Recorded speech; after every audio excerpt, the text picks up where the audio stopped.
interrupt this program for a breaking news alert from the local station.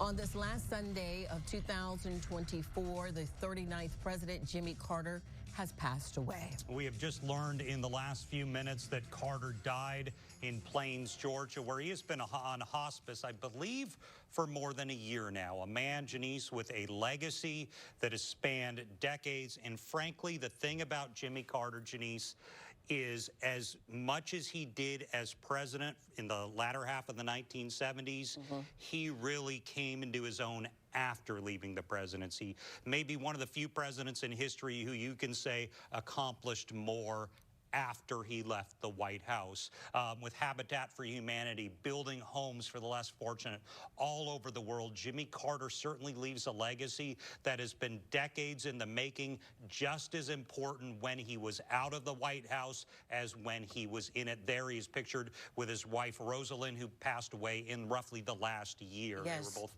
in their late 90s. Yes, she just passed away in 2023, but as you mentioned, he was definitely regarded as a humanitarian. So many people considered him the go-to person behind the scenes in many ways. And he always seemed to be that person that had the focus of peace, regardless of politics, Scott.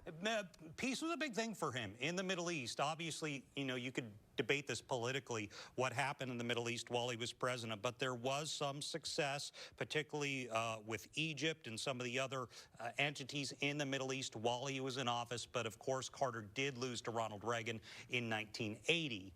But Carter certainly came into his own.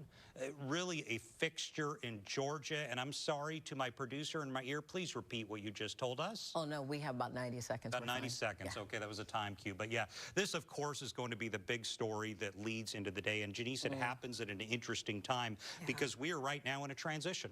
We between really are. Presidents, between the Biden administration and the incoming Trump administration. And throughout it all, from Reagan to Bush's to Obama's, all of them, Carter has seemed a non-political entity. Absolutely. Just kind of a beloved entity for all the humanitarian work he and his wife Rosalind were doing for so many decades. Absolutely, and I feel in some way he was that type of representation for the entire country, regardless of political party that he may have been initially affiliated with, that he was that person, almost that wisdom, that cornerstone in a way, if you will, when it comes to being an example of how you live your life after going through your presidency. So much is talked about what type of politician you are. For Jimmy Carter, is what type of man he was. And that's really how he's been beloved, teaching a Sunday school class into his late 90s. Our former anchor, Mary Bear, spent time with him at his Sunday school class.